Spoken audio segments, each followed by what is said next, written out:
Assalamualaikum warahmatullahi wabarakatuh.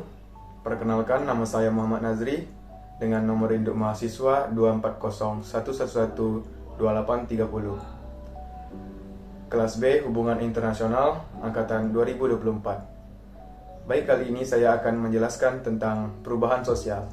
Jadi, apa itu perubahan sosial? Menurut Max Weber, yakni ahli sosiologi yang terkenal, menyatakan bahwa perubahan sosial adalah hasil dari ketidaksamaan unsur-unsur sosial dalam masyarakat. Ini adalah proses yang berlangsung terus-menerus menciptakan tata kehidupan yang baru. Terdapat beberapa proses perubahan sosial. Yang pertama ada difusi. Difusi adalah proses penyebaran unsur-unsur sosial dan kebudayaan, seperti ide dan keyakinan. Difusi bisa terjadi antara individu atau antar kelompok. Yang kedua ada akulturasi. Akulturasi terjadi ketika budaya asing masuk ke dalam masyarakat dan diterima, disesuaikan dengan budaya asli. Seberapa baik budaya tersebut diterima tergantung pada cara masuk dan waktu penyesuaian. Yang ketiga ada asimilasi. Asimilasi adalah proses ketika dua kelompok dengan latar budaya berbeda berinteraksi secara intens dalam jangka waktu lama, yang bisa mengurangi perbedaan di antara mereka demi tujuan bersama. Yang keempat, ada akomodasi. Proses ini menunjukkan keseimbangan dalam hubungan sosial antara golongan berkaitan dengan norma dan nilai yang berlaku di masyarakat. Perubahan sosial juga dibagi dalam beberapa bentuk. Bentuk pertama ada evolusi, yakni perubahan yang berlangsung lama dan tidak direncanakan.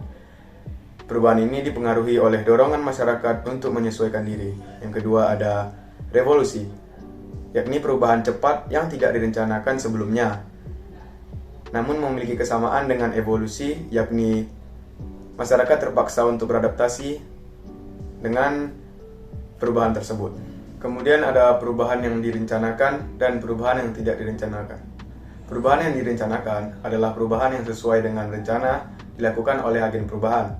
Sebaliknya, perubahan yang tidak direncanakan terjadi di luar perkiraan dan seringkali mendapat tentangan oleh masyarakat itu sendiri.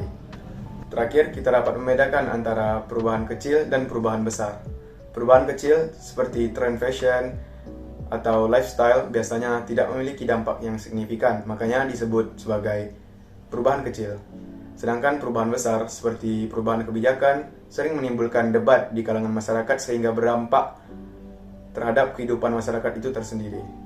Terdapat beberapa faktor yang menyebabkan adanya perubahan sosial. Yang pertama, karena adanya penemuan baru atau budaya baru dalam suatu wilayah, sehingga menyebabkan budaya lama tergantikan, atau bisa juga mencampurnya dengan budaya yang baru sehingga menjadi satu kesatuan. Yang kedua adalah pengaruh jumlah penduduk.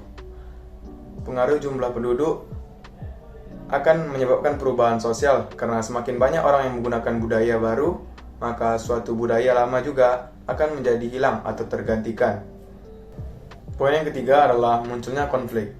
Konflik, pertarungan, atau pertentangan sangat wajar terjadi pada sebuah lingkungan tertentu. Konflik pada suatu sosial bisa saja terjadi karena adanya kemajemukan atau munculnya mayoritas dan minoritas dalam sebuah komunitas tertentu. Yang keempat, ada terjadinya revolusi. Revolusi atau pemberontakan juga bisa mempengaruhi terjadinya perubahan sosial, karena fenomena ini menjadi tanda-tanda adanya hal baru yang harus dilakukan, misalnya karena telah terjadi perang atau bencana alam. Faktor terakhir adalah keterbukaan pada lapisan masyarakat. Faktor ini bisa terjadi karena kehadiran tipe masyarakat sangat berpengaruh dalam merespon sesuatu hal yang baru. Terdapat beberapa contoh perubahan sosial. Yang pertama, bersifat besar.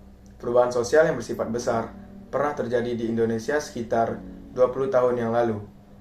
Pada sistem pertanian kita yang masih tradisional atau menggunakan cara sederhana. Yang kedua, bersifat kecil. Contoh yang paling mencolok dapat kita lihat dari perubahan gaya berpakaian wanita yang menggunakan hijab dan populer pada tahun 2000. Padahal sebelumnya hanya segelintir orang saja yang menggunakan hijab. Sampai sekarang tren terus berkembang dengan berbagai gaya hijab yang terimprovisasi. Sekian video penjelasan tentang perubahan sosial dari saya. Video kali ini memiliki beberapa referensi dari buku seperti Teori dan Strategi Perubahan Sosial dari Profesor Dr. Agus Suryono dan Perspektif Perubahan Sosial dari Dr. Beni Ahmad Sebani. Mungkin itu saja dari saya. Apabila ada yang kurang mohon dimaafkan. Wabillahi taufiq wa hidayah. Wassalamualaikum warahmatullahi wabarakatuh.